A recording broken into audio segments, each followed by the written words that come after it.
जय हिंद प्यारे साथियों, आप सभी का स्वागत है ज्ञानपीठ जीके पॉइंट के इस यूट्यूब चैनल पर। उत्तर प्रदेश कांस्टेबल पुलिस भर्ती 2024 के लिए स्टैटिक जीके की जो मॉक टेस्ट श्रृंखला हमने शुरू की थी, उसी क्रम में स्टैटिक जीके का सेट नंबर 7 लेके आया हूँ। 6 मॉक टेस्ट अपलोड कर चुका हूँ इससे पहले, और बहुत कुछ नॉलेजेबल मॉक टेस्ट थे, बहुत कुछ नई चीज़ें आपको जानने को मिलेंगी। तो आपका आने वाला समय शुभ हो, आपका आने वाला एग्ज़ाम अच्छा हो, अच्छा स्कोर आप करें, इन्हीं शुभकामनाओं के साथ आज का मॉक टेस्ट शुरू करता हूँ। कुछ प्रीवियस क्वेश्चन से जो रिवीजन है, वो 3-4 क्वेश्चन का मैं रिवीजन कराता हूँ, जो पहले वीडियो में करा चुका हूँ। पहला क्वेश्चन आपकी स्क्रीन पर है, लंपीरा निम्नलिखित में से किस देश की मुद्रा है? तो लंपीरा मुद्रा किस देश की है? आपके ऑप्शन है पोलैंड, होंडुरास, मंगोलिया, यूक्रेन। इसका सही जवाब क्या होगा? दोस्तों, लंपीरा जो करेंसी है वो होंडुरास की है। Option B is the right answer. Honduras की मुद्रा का नाम है लंपीरा। अच्छा, पोलैंड की मुद्रा क्या है? जलोटी। अगर आपके एग्जाम में क्वेश्चन पूछा जाए कि पोलैंड की मुद्रा क्या है, तो जलोटी है। मंगोलिया की करेंसी को टुगरिक कहा जाता है, टुगरिक। और यूक्रेन की हर्बिनिया, हर्बिनिया कहा जाता है यूक्रेन की करेंसी को। तो ये सारी करेंसी आपको याद रखनी है। क्लियर? नेक्स्ट प्रश्न की ओर चलते हैं। निम्नलिखित में से वेनेजुएला देश की राजधानी है? तो वेनेजुएला दक्षिण अमेरिका महाद्वीप का एक देश है। इसकी राजधानी क्या है? आपके ऑप्शन है ब्यूनस आयर्स, लीमा, उलान बटोर या कराकास। सही जवाब होगा आपका ऑप्शन डी, कराकास वेनेजुएला की राजधानी है। अच्छा, क्या आपको पता है कि वेनेजुएला की मुद्रा क्या है? बोलीवर। वेनेजुएला की मुद्रा को बोलीवर कहा जाता है, तो ये भी आपको याद रखना है। वेनेजुएला बोलीवर इसकी मुद्रा है और कराकास इसकी राजधानी है। क्लियर दोस्तों? ऑप्शन डी आपका सही जवाब है। नेक्स्ट प्रश्न है आपका, द फॉल ऑफ स्पैरो किसकी आत्मकथा है? The fall of sparrow Bharat का बर्डमैन इनको कहा जाता है। तो फॉल ऑफ स्पैरो आत्मकथा है किसकी? डॉक्टर सलीम अली की। सलीम अली को भारत का बर्डमैन कहा जाता है, बर्डमैन ऑफ इंडिया। ये आप याद रखना, ये बड़ा इंपॉर्टेंट क्वेश्चन है, बहुत आता है। बर्डमैन ऑफ इंडिया किसे कहा गया? तो डॉक्टर सलीम अली, और इनकी आत्मकथा का नाम है the fall of sparrow. Clear दोस्तों? दोस्तों, यहाँ पे एक ऑप्शन में लिखा गया है डॉक्टर अब्दुल कलाम। डॉक्टर कलाम साहब भारत के मिसाइल मैन हैं, और इनकी आत्मकथा का नाम क्या है? विंग्स ऑफ फायर, अग्नि की उड़ान। ये किस की आत्मकथा है? तो डॉक्टर अब्दुल कलाम की आत्मकथा का नाम है विंग्स ऑफ फायर। आपसे पूछा गया था the fall of sparrow, doctor Salim Ali. Option C is the right answer. Next प्रश्न की ओर चलते हैं। एक और रिपीट क्वेश्चन, उत्तर प्रदेश का राजकीय पक्षी है? तो उत्तर प्रदेश का जो राजकीय पक्षी है, जो स्टेट बर्ड है, वो कौन सा है? आपके सही जवाब होगा ऑप्शन सी, सारस। उत्तर प्रदेश का राजकीय पक्षी सारस है। ठीक है दोस्तों, याद रखना, सारस का जो वैज्ञानिक नाम है वो है ग्रुस एंटीगोन। उत्तर प्रदेश का जो राजकीय पक्षी सारस है, इसका वैज्ञानिक नाम है ग्रुस एंटीगोन। क्लियर दोस्तों? याद रखिएगा। चलिए, एक नया क्वेश्चन आपकी स्क्रीन पर। क्या कहता है? टिप्पानी निम्नलिखित में से किस राज्य का लोक नृत्य है? दोस्तों, टिप्पानी लोक नृत्य ये किस राज्य का है? आपके ऑप्शन है असम, गुजरात, महाराष्ट्र और उड़ीसा। सही जवाब क्या होगा इसका? तो इसका सही जवाब ऑप्शन बी, गुजरात, बिल्कुल सही है। गुजरात का फोक डांस है टिप्पानी। गुजरात का एक डांस और भी है, गरबा। गरबा भी किया जाता है गुजरात में। बाकी डांडिया रास भी होता है यहाँ पे, डांडिया रास, ये भी गुजरात का एक डांस है। और इसके साथ साथ सिद्धि धमाल भी बहुत इंपॉर्टेंट है यहाँ का, सिद्धि धमाल। तो ये सारे डांस आपको याद रखने हैं गुजरात के। ठीक है, गरबा, डांडिया, सिद्धि धमाल, ये सब गुजरात के डांस हैं, और टिप्पानी भी। दोस्तों, यहाँ पे हम बात करें, अच्छा, गुजरात की स्थापना कब हुई? तो गुजरात बना था 1 मई 1960 को बना था, 1 मई 1960। याद रखना दोस्तों इसके बारे में।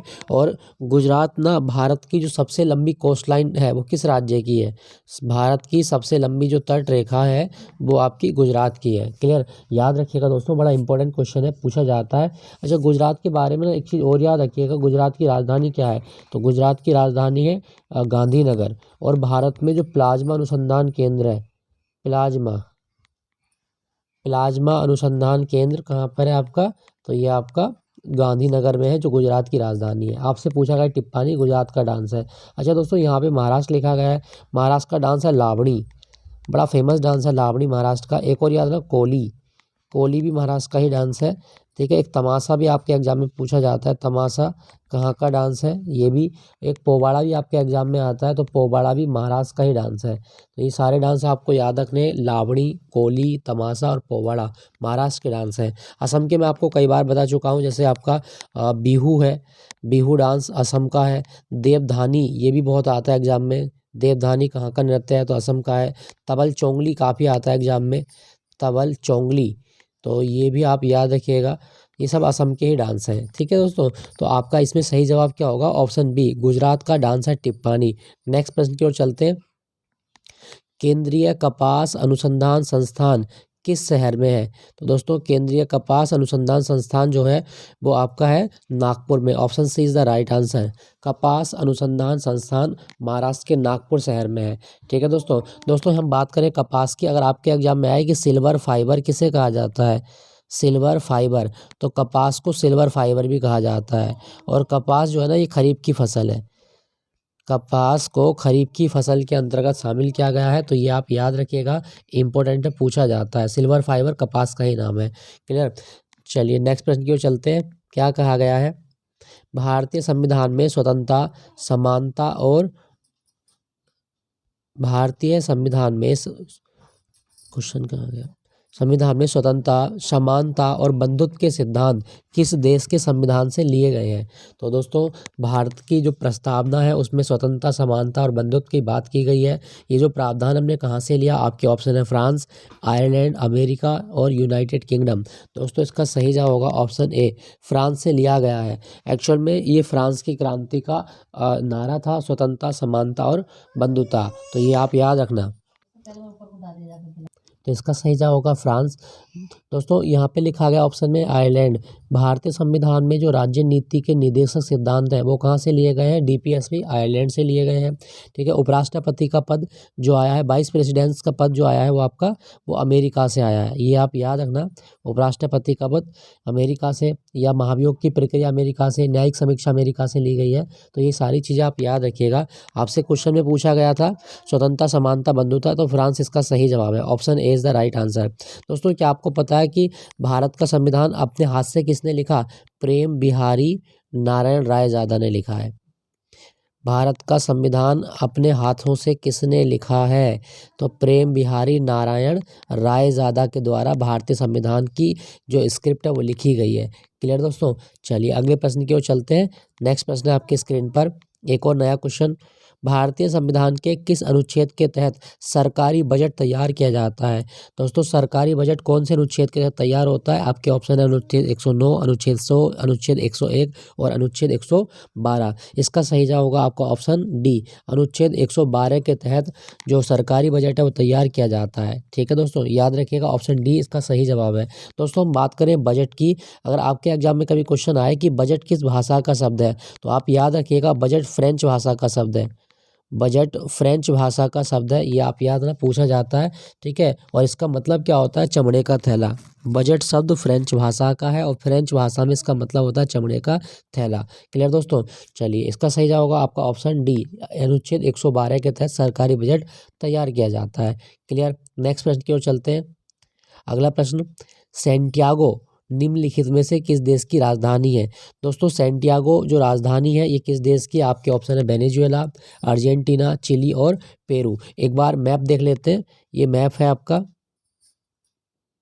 सैंटियागो, दक्षिण अमेरिका महाद्वीप का देश। यहाँ पे एक छोटा सा ये एक देश है जहाँ मैंने अंडरलाइन किया है, और ये जो रेड बिंदु हो रहा है ना यही है आपके सैंटियागो, तो ये चिली है आपका, और इसके बराबर ये अर्जेंटीना है। तो ये आप याद रखना, ये चिली की जो राजधानी है सैंटियागो है, तो इसका सही जवाब क्या होगा, चिली। दक्षिण अमेरिका महाद्वीप का देश चिली, इसकी राजधानी है Santiago, option C is the right answer, clear दोस्तों। अच्छा पेरू की राजधानी क्या है, तो पेरू की राजधानी लीमा है, याद रखना। वेनेजुएला की राजधानी क्या, कराकास है, वेनेजुएला की राजधानी कराकास है। बाकी अर्जेंटीना की आप जानते हैं ब्यूनस आयर्स है, ब्यूनस आयर्स ये अर्जेंटीना की राजधानी है, क्लियर। तो ये सारी राजधानी भी आपको याद रखनी है, आपकी राजधानी भी आपके एग्जाम में पूछी जाएंगी। सैंटियागो पूछी गई है, तो चिली इसका राइट आंसर है। नेक्स्ट प्रश्न की ओर चलते हैं। अगला प्रश्न है आपका, श्री हरिकोटा द्वीप निम्नलिखित में से किस राज्य में है, दोस्तों हरिकोटा द्वीप की बात करें तो ये एक अंतरिक्ष केंद्र है। हरिकोटा द्वीप जहाँ से इसरो अपने अधिकांश उपग्रह प्रक्षेपित करता है। तो ये पहला बिंदु आप याद रखिएगा कि हरिकेटा द्वीप जो है यहाँ पे अंतरिक्ष केंद्र है। कौन सा अंतरिक्ष केंद्र है? सतीश धवन अंतरिक्ष प्रक्षेपण केंद्र है इसी द्वीप पर, और ये आंध्र प्रदेश के नेल्लोर जिले में है।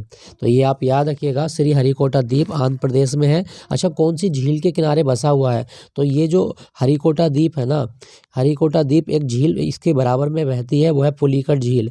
तो पुलिकट झील के पर स्थित है आपका हरिकोटा द्वीप। तो ये भी आप याद रखना कहाँ पर है? आंध्र प्रदेश में। क्लियर दोस्तों, याद रखिएगा। नेक्स्ट प्रश्न की ओर चलते हैं।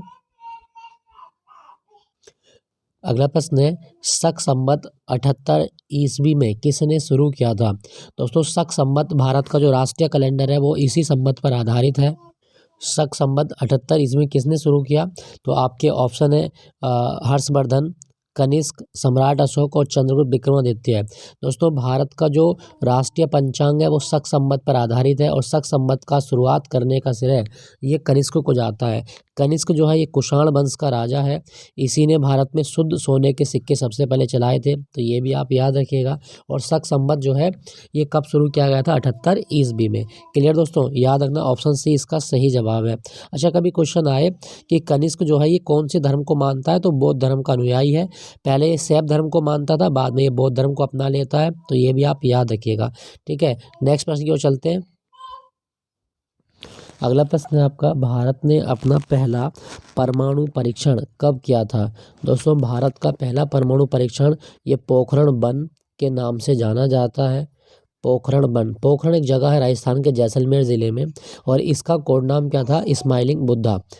स्माइलिंग बुद्धा के नाम से भारत ने अपना पहला परमाणु परीक्षण किया। तो ये आप याद रखिएगा। ये कब किया था? ये 18 मई 1974 को किया गया था, इंदिरा गांधी की सरकार के दौरान।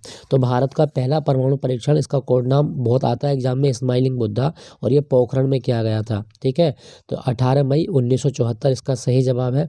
आप याद रखिएगा, option C is the right answer.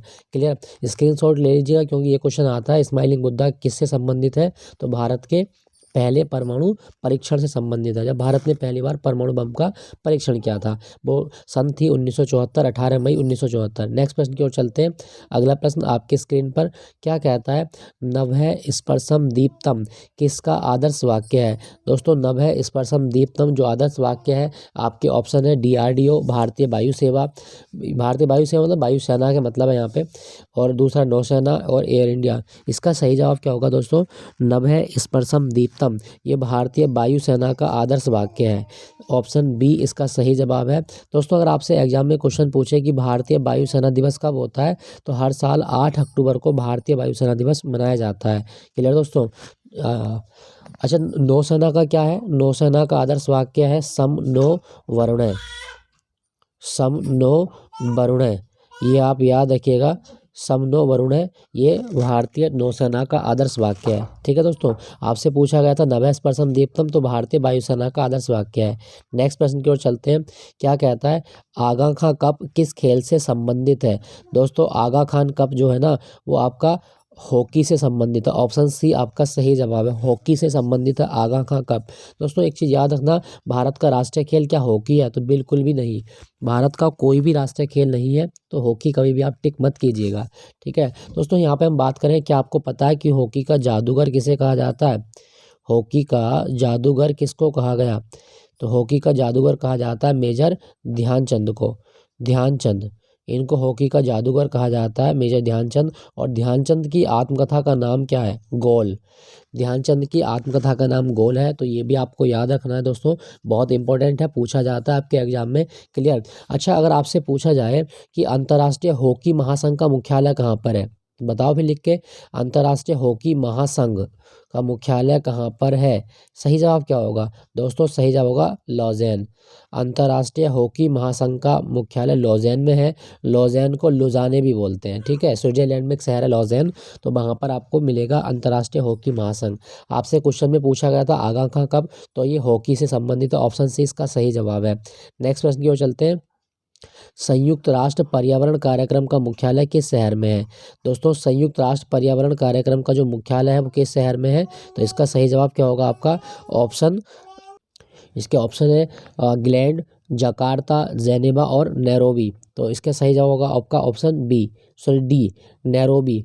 संयुक्त राष्ट्र पर्यावरण कार्यक्रम का मुख्यालय नैरोबी में है और नैरोबी जो शहर है ना वो आपका केन्या में है। केन्या की राजधानी नैरोबी में संयुक्त राष्ट्र पर्यावरण कार्यक्रम का मुख्यालय है, ये आप याद रखिएगा। अच्छा, यहाँ पे एक शब्द लिखा गया है पर्यावरण। विश्व पर्यावरण दिवस कब होता है? तो हर साल 5 जून को मनाया जाता है विश्व पर्यावरण दिवस, याद रखना। आपसे पूछा गया था क्वेश्चन में कि संयुक्त राष्ट्र पर्यावरण कार्यक्रम का मुख्यालय कहाँ पर है? नैरोबी। ऑप्शन डी इसका सही जवाब है। नेक्स्ट प्रश्न है आपका, श्रीलंका का राष्ट्रीय खेल कौन सा है? दोस्तों श्रीलंका का राष्ट्रीय खेल कौन सा है हमें बताना है। आपके ऑप्शन है बेसबॉल, तैराकी, क्रिकेट या वॉलीबॉल। सही जवाब होगा आपका ऑप्शन डी, वॉलीबॉल श्रीलंका का राष्ट्रीय खेल है। श्रीलंका का राष्ट्रीय खेल वॉलीबॉल है, याद रखिएगा दोस्तों यहाँ पे लिखा गया है बेसबॉल, तो अमेरिका का राष्ट्रीय खेल क्या है? वो बेसबॉल है, ठीक है। अच्छा, वॉलीबॉल में कितने प्लेयर्स होते हैं एक टीम में? तो 6 प्लेयर। और बेसबॉल में कितने होते हैं आपके? बेसबॉल में 9 प्लेयर होते हैं, ठीक है। क्रिकेट में कितने प्लेयर होते हैं एक टीम में? तो 11 प्लेयर होते हैं। तो ये क्वेश्चन भी बहुत आता है कि श्रीलंका का राष्ट्रीय खेल कौन सा है, तो वो है आपका वॉलीबॉल, याद रखना दोस्तों, वॉलीबॉल इसका सही जवाब है। अच्छा, श्रीलंका के बारे में अगर आपसे क्वेश्चन पूछे कि श्रीलंका की आधिकारिक भाषा क्या है, तो आप याद रखना श्रीलंका की आधिकारिक भाषा का नाम है सिंगली। सिंगली भाषा कहाँ बोली जाती है? तो श्रीलंका में बोली जाती है सिंगली भाषा, क्लियर दोस्तों। और श्रीलंका की राजधानी क्या है? कोलंबो? जी नहीं, श्री जयवर्धनेपुरम कोट्टे। श्री जयवर्धनेपुरम कोट्टे, जयवर्धनेपुरम कोट्टे, ये श्रीलंका की राजधानी का नाम है। तो ये आप याद रखना, श्रीलंका की राजधानी भी आपके एग्जाम में आती है, श्री जयवर्धनेपुरम कोट्टे। नेक्स्ट प्रश्न की ओर चलते हैं। क्या कहता है अनब्रेकेबल? अनब्रेकेबल किसकी आत्मकथा का नाम है? दोस्तों अनब्रेकेबल किसकी आत्मकथा है हमें बताना है। आपके ऑप्शन है साइना नेहवाल, मैरी कॉम, मिताली राज या सानिया मिर्जा। तो इसका सही जवाब होगा आपका ऑप्शन सी, बिल्कुल गलत जवाब है ऑप्शन सी इसका। ऑप्शन सी नहीं है, ऑप्शन बी, मैरी कॉम की आत्मकथा का नाम है अनब्रेकेबल। तो ये मैरी कॉम जो है ये भारत की महान महिला बॉक्सर है, तो ये बॉक्सिंग खेल खेलती हैं। इनकी आत्मकथा का नाम है अनब्रेकेबल, बहुत इंपॉर्टेंट है, स्टार मार्क करता हूँ, स्क्रीनशॉट लीजिएगा और नोट कीजिएगा अपनी नोटबुक में। अनब्रेकेबल मैरी कॉम की आत्मकथा का नाम है, ठीक है दोस्तों यहाँ पे हम बात करें ऑप्शन के अनुसार, तो अगर आपसे पूछे कि सानिया मिर्जा की आत्मकथा क्या है? एस अगेन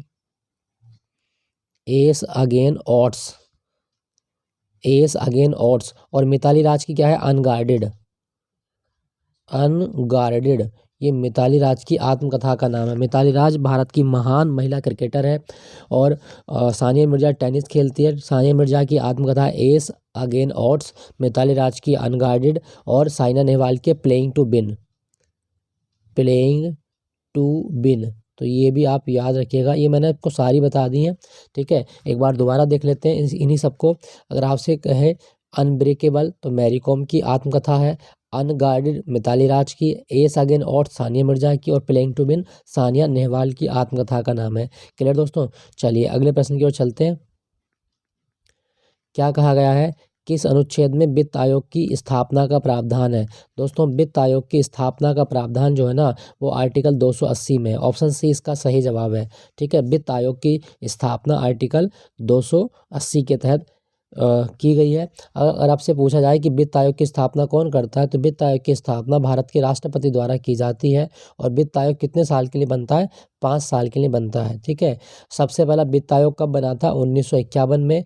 केसी नियोगी भारत के पहले जो वित्त आयोग था उसके अध्यक्ष थे। तो ये भी आप याद रखना, वित्त आयोग एक संवैधानिक निकाय है, आर्टिकल 280 के तहत इसकी स्थापना की गई है। अच्छा, वित्त आयोग का काम क्या होता है? वित्त आयोग का काम है केंद्र और राज्यों के बीच में कर संसाधन का बंटवारा करना। तो ये भी आप याद रखना, आर्टिकल 280 के तहत वित्त आयोग की नियुक्ति की जाती है। क्लियर, चलिए अगले प्रश्न की ओर चलते हैं।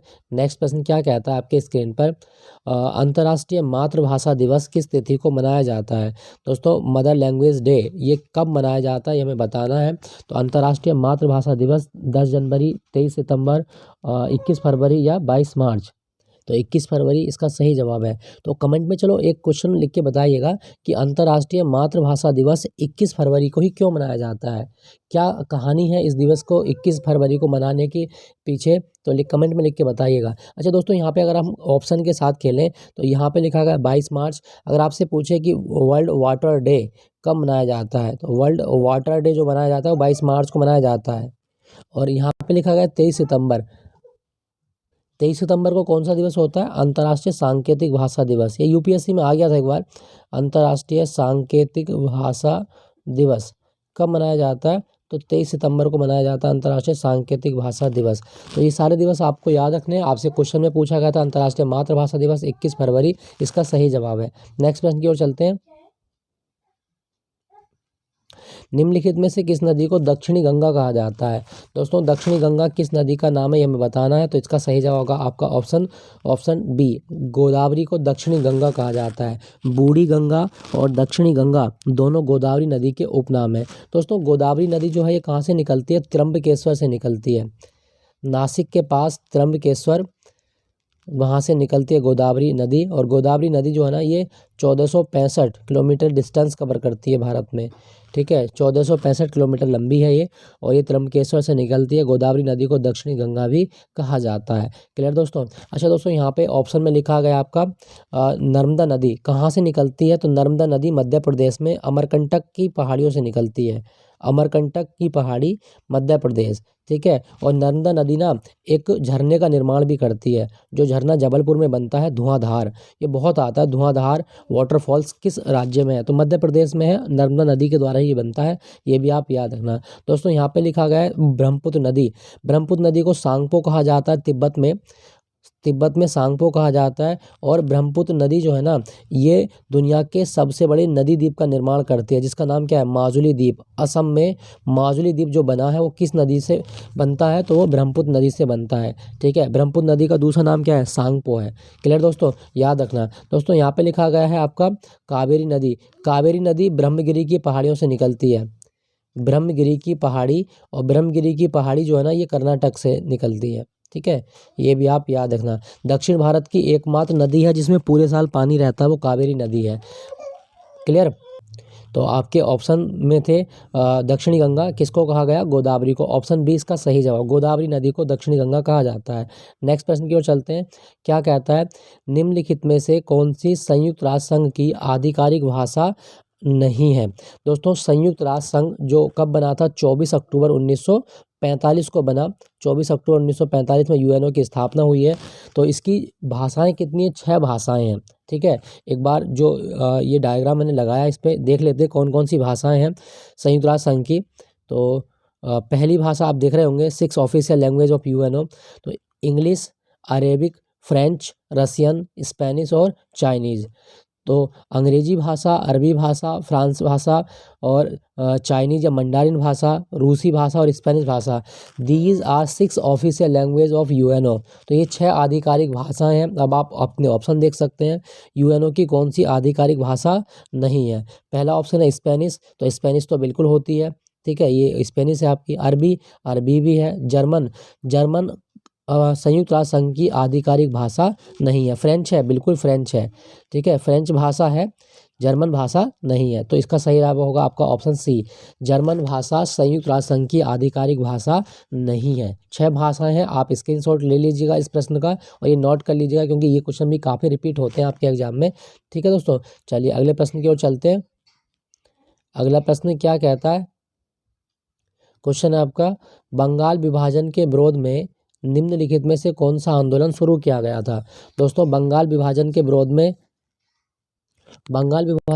में कौन सा आंदोलन शुरू किया गया? आपके ऑप्शन है सविनय अवज्ञा आंदोलन, स्वदेशी आंदोलन, भारत छोड़ो आंदोलन, असहयोग आंदोलन। दोस्तों, बंगाल विभाजन कब हुआ था? 1905 में। तो इसके विरोध में कौन सा आंदोलन शुरू किया गया? ऑप्शन बी, स्वदेशी आंदोलन की शुरुआत होती है, और ये कोलकाता में जो टाउन हॉल है ना वहाँ से शुरू किया गया था। तो ये आप याद रखिएगा, बंगाल विभाजन 1905 को हुआ और उसके विरोध में स्वदेशी आंदोलन की शुरुआत होती है। दोस्तों, अगर आपसे पूछे कि भारत छोड़ो आंदोलन कब शुरू हुआ था? 1942 में। असहयोग आंदोलन 1920 में शुरू हुआ था, और सविनय अवज्ञा आंदोलन 1930 में शुरू हुआ था। तो ये सारी चीज़ें आपको याद रखनी है। क्लियर दोस्तों? चलिए अंतिम प्रश्न हो सकता है, नहीं अभी एक और है। नेक्स्ट प्रश्न है आपका, सितारा देवी का संबंध किस नृत्य से है? दोस्तों सितारा देवी को कथक की रानी कहा जाता है, क्वीन ऑफ कथक। तो ये कथक से संबंधित है सितारा देवी। और उत्तर प्रदेश का जो क्लासिकल डांस है कौन सा है? उत्तर प्रदेश का क्लासिकल डांस वो कथक ही है, ये आप याद रखिएगा। कथक उत्तर प्रदेश का क्लासिकल डांस है। क्लियर दोस्तों। यहाँ पे लिखा गया मोहिनीअट्टम।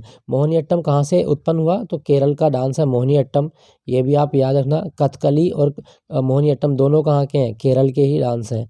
क्लियर। कुचिपुड़ी, कुचिपुड़ी आंध्र प्रदेश का है। और भरतनाट्यम ये तमिलनाडु का क्लासिकल डांस है।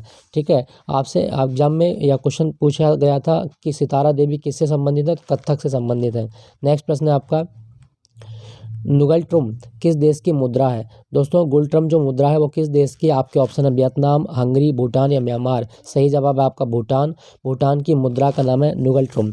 अच्छा भूटान का एक नाम और भी है, क्या बोलते हैं भूटान को? ड्रिकयुल। ड्रिकयुल किस देश का उपनाम है? तो आप याद रखना भूटान का उपनाम है ड्रिकयुल। ठीक है दोस्तों। गुलट्रम भूटान की मुद्रा है। क्या आपको पता है कि भूटान का राष्ट्रीय खेल तीरंदाजी है? भूटान का जो राष्ट्रीय खेल है वो तीरंदाजी है। ठीक है, याद रखिएगा। अच्छा दोस्तों यहाँ पे हम ऑप्शन के अनुसार बात करें तो वियतनाम की मुद्रा क्या है? डोंग। वियतनाम की मुद्रा डोंग है। हंगरी की मुद्रा क्या है? फॉरिंट। हंगरी की मुद्रा का नाम फॉरिंट है। और म्यांमार की मुद्रा का नाम कियात है। ये भी आप याद रखना, आपसे पूछा गया गुलट्रम, भूटान की मुद्रा का नाम है गुलट्रम। क्लियर। चलिए अगले प्रश्न की ओर चलते हैं फिर। आई होप ये सारे प्रश्न थे आज के। सारे प्रश्न हमने लगभग 25 प्रश्नों का अभ्यास किया। क्लास थोड़ी सी बड़ी हो गई है, 26 मिनट की क्लास हो गई है, लेकिन सेशन अच्छा होगा आपके लिए, ऐसी मैं कामना करता हूँ। आपको बहुत कुछ चीज़ें जानने को मिली होंगी, नए से नए क्वेश्चन मैं लेके आ रहा हूँ आपके लिए, तो मेरे साथ आप बने रहिएगा। अगर सेशन अच्छा लग रहा हो तो लाइक ज़रूर कीजिएगा, अपने दोस्तों के साथ में शेयर कीजिएगा, अपने किसी ग्रुप में शेयर कीजिएगा, कमेंट कीजिएगा अपना कोई भी ओपिनियन। गुड मॉर्निंग के मैसेज ज़्यादा मत कीजिएगा, क्लास को पढ़ें और जो क्वेश्चन आपसे पूछे जाते हैं कोशिश करो उनके आंसर देने की। ठीक है दोस्तों। अगर अच्छे लगे हैं तो आप मेरे साथ बने रहिएगा। मिलता हूँ आपको अगले मॉक टेस्ट के साथ में। Thank you for watching Gyanpeeth ji के पॉइंट।